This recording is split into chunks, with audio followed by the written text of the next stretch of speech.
Top और इसका रास्ता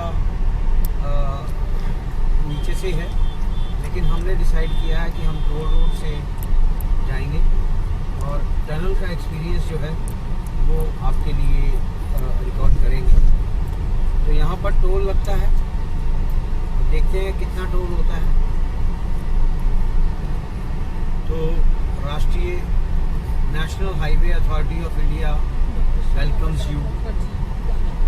तो डॉक्टर श्यामा प्रसाद मुखर्जी टनल है इसका नाम, और यहाँ पे हम बस ये चिनैनी नासरी टनल है। नासरी से शुरू होकर चिनैनी ये पहुँचती है। तो ये 9 किलोमीटर की टनल है और 50 किलोमीटर की स्पीड पर हम चल सकते हैं। चिनैनी नासरी टनल, इसकी लेंथ जो है वो 9 किलोमीटर है और प्रधानमंत्री नरेंद्र भाई मोदी उन्होंने इसको ओपनिंग की थी इसकी। तो ये national highway authority of India welcomes you to doctor Shyama Prasad Mukherjee tunnel. तो ये टनल का एक्सपीरियंस देखिए, एकदम जगमगाती हुई रोड और ये टनल। खाली थी जब हम लास्ट टाइम थे तो तब दूसरा साइड ऑफ हाईवे भी चलता था, तो हमने इसको अडॉप्ट किया था, इससे चले थे। तो लगभग खाली थी, अभी भी हमारे आगे कोई गाड़ी नहीं है, दूसरी तरफ से गाड़ियां आ रही हैं। तो ये एकदम मॉडर्न तरीके के साथ बनी हुई टनल, फुली लाइटेड है। जवाहर टनल से भी मैं कई बार गुजरा हूँ, लेकिन ये टनल में से गुजरने का जो एक्सपीरियंस है ये अपने आप में एक अद्भुत एक्सपीरियंस है। तो इस टनल में वेंटिलेशन शाफ्ट्स भी हैं और अगर रास्ते में कुछ खराबी आ जाती है उसके लिए एस्केप टनल्स भी हैं। तो 9 किलोमीटर की बहुत लंबी टनल और एकदम स्मूथ एक्सपीरियंस देती है। इस तरह की कई और टनल्स बन रही हैं, लेकिन ये उस समय की one of the longest tunnel road की वो थी। रेलवे ने भी इसके बाद जो टनल बनाई है जवाहर टनल के नीचे, वो भी लगभग 11 किलोमीटर 400 मीटर की है। ये केवल हमारा रास्ता दूसरा था, लेकिन ये सिर्फ आपको इस रास्ते से रूबरू करवाने के लिए हमने इस टनल का रास्ता अपनाया। 50 किलोमीटर स्पीड लिमिट है, लेकिन अच्छी गाड़ियाँ चलती हैं। और वैसे तो यहाँ पे ओवरटेकिंग जो है वो प्रोहिबिटेड है, लेकिन हमारे पीछे एक गाड़ी है जो बार बार हमें हॉर्न मार रही है कि वो शायद ओवरटेक करना चाहते हैं। तो टनल में ये चीज़ पॉसिबल नहीं है। खैर, दुनिया में हर कोई व्यक्ति अपने आप में, हर कोई जल्दी में है, तो हमें कोई जल्दी नहीं है। जैसे अभी अब पीछे रह गए हैं, तो आप टनल का नज़ारा लीजिए। मैं ध्यान देता हूँ गाड़ी चलाने में। तो हमारे जो सहयात्री हैं, जो हमारी सवारियाँ हैं, ये बड़ी अजीब सी हैं, क्योंकि जब भी टनल आती है तो लोग चीखना चिल्लाना शुरू कर देते हैं। यहाँ एकदम चुप्पी, पीछे जो चीखने वाली है, जो एक्साइटमेंट बचपन में ये बहुत चीखा करती थी।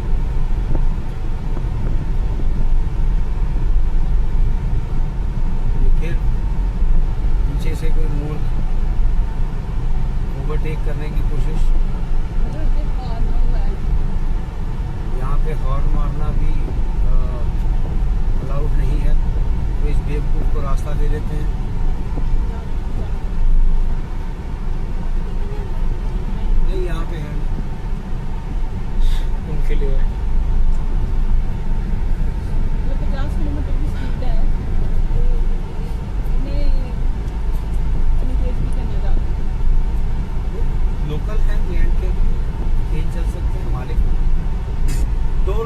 होने का यही एक बेनिफिट होता है कि आपको जो प्रोजेक्ट की रख रखाव के लिए या इस तरह के अगाई खर्चों के लिए किसी का मुंह नहीं देखना पड़ता।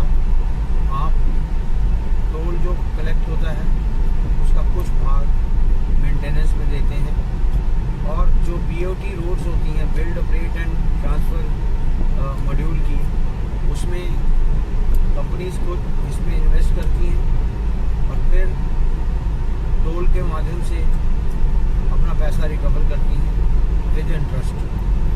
इसमें क्या है कि सरकार को डायरेक्ट पैसे खर्च करने नहीं पड़ते। जो कंपनी कंस्ट्रक्शन करती है वो इस हिसाब से करती है कि इसका जो रख रखाव है, जो इसका मतलब जो मेंटेनेंस के जो ऑपरेशंस हैं वो भी उसने करने। और बड़ी रोचक सी बात यहाँ पे ये है कि बाहर का तापमान 35-36 डिग्री बता रहा है, जबकि जब हमने उसमें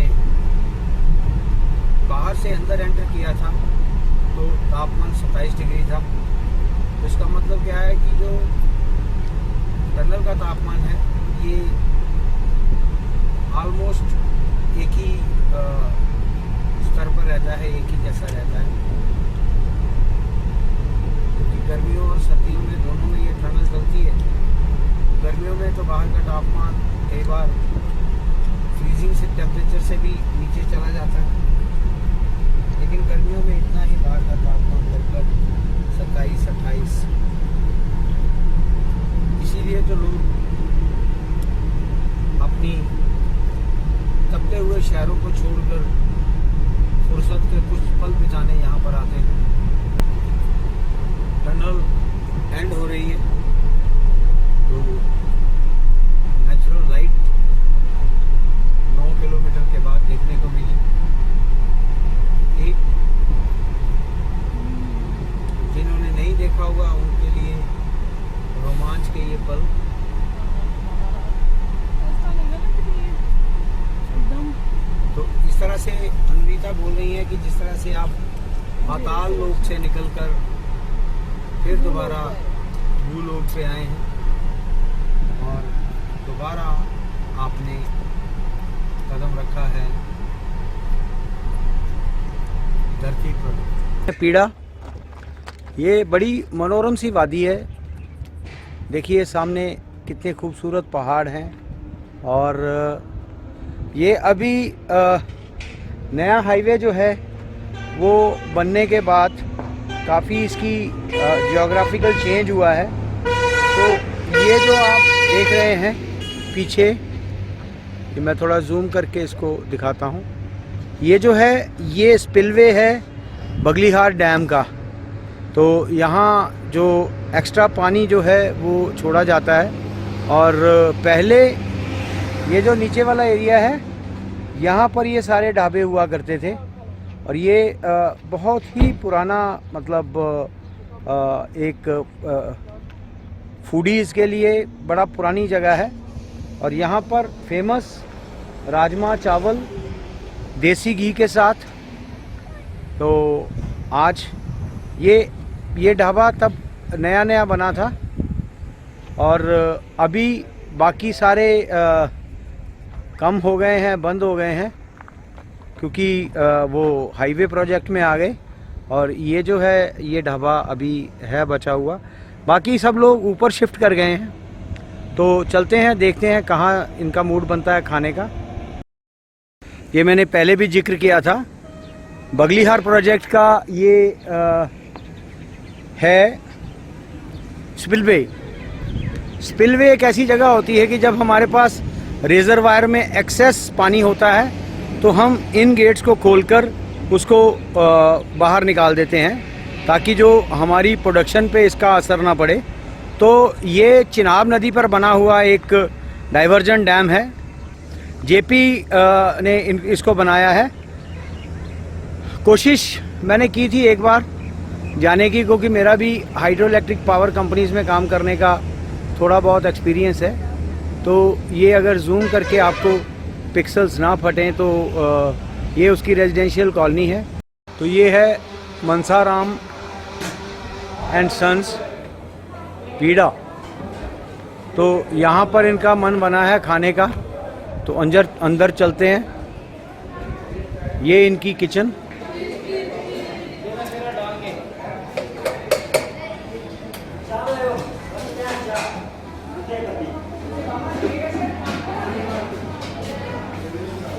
ये कुंडे में पीसी हुई चटनी, नारियल ये अनारदाने की, लोकल अनारदाने की, ये कटे हुए प्याज, और ये है हमारे सहयात्री अनुरीता, जानवी, अनी और अंजू। तो बाकी लोग अभी आ रहे हैं, तब तक मैं आपको अवलोकन करवा दूं। इसका जो टेस्ट है, जो लोकल यहाँ पर राजमा चावल और देसी घी का, ये सिर्फ मैं आपको एहसास ही करवा सकता हूँ, लेकिन इसको असल इसका टेस्ट करने के लिए आपको यहाँ पे आना पड़ेगा। तो कभी भी कश्मीर बाई रोड आएँ तो यहाँ के राजमा चावल खाना मत भूलिएगा। आगे हैं राजमा चावल और उसके बीच में पड़ा हुआ देसी घी। ये सबके पास प्लेट्स आ गई हैं। और ये the famous anardana chutney with प्याज। तो अभी ये नीरू जी का रिएक्शन क्या है पहले ही बाइट के बाद? क्या कैसे? ऑसम। तो पहला रिएक्शन आ गया है, तो बाकी लोगों का देखते हैं। जानवी क्या कहती है? जानवी के वैसे फेवरेट है ये। नहीं, वो नहीं आवाज़ आएगी जैसी उसमें आती है। हाँ जी अक्षत, क्या कहते हो? बहुत बढ़िया है। अभी इनकी जो भट्टी है,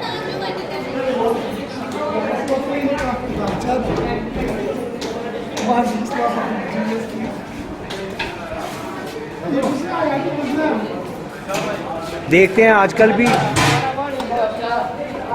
भी अब लकड़ी पे पकाते हो या नहीं? नहीं सर, आजकल लकड़ी पे नहीं पकाया जाता।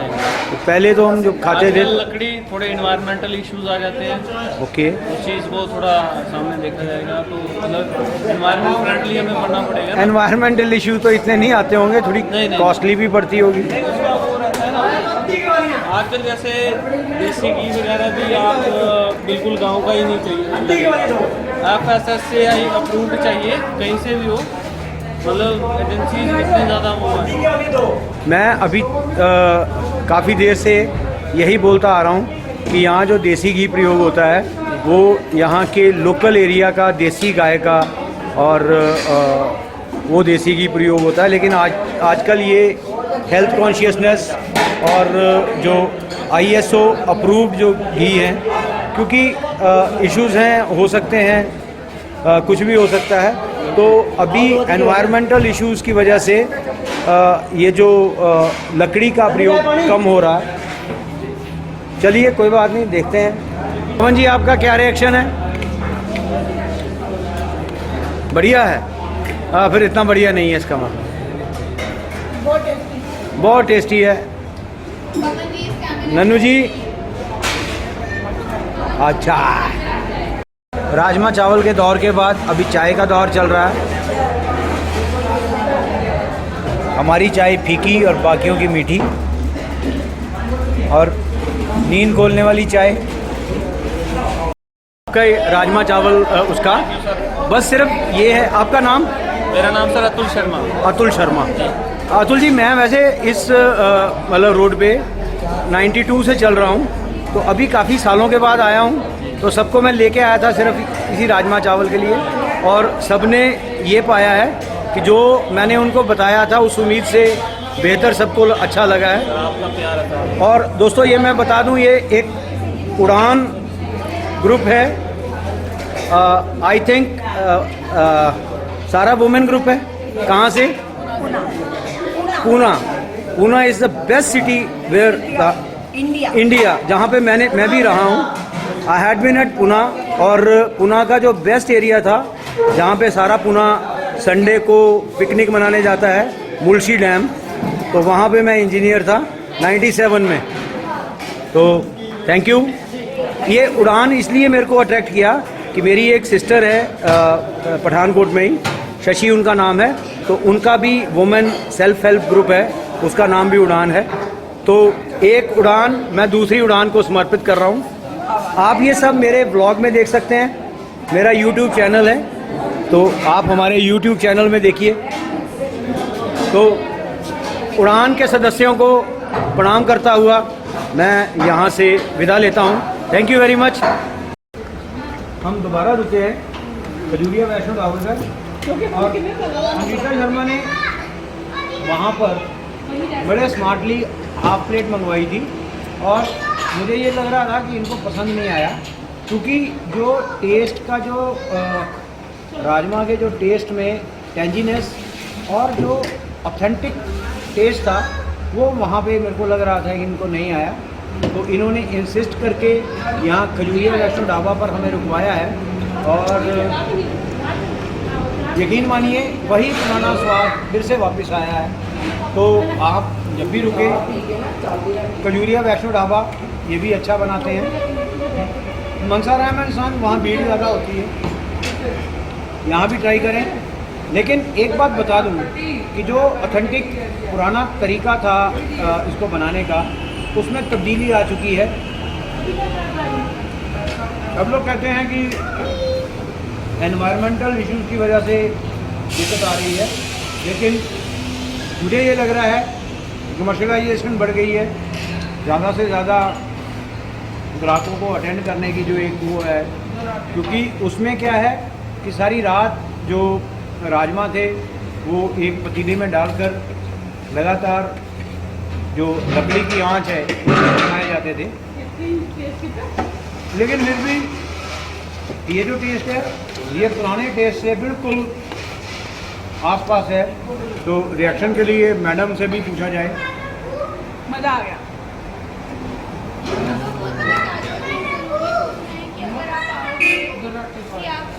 इसको मिस मत करना कि हाईवे से हाँ, ये आप जब भी आएंगे तो हाईवे क्योंकि ऊंचा हो गया है, ये पुराने ढाबे जो इनके थे ये बिल्कुल पुराने हाईवे से टचिंग थे, तो अभी थोड़ा सा नीचे आकर हमें 2 पैक कर देने ये मिला है।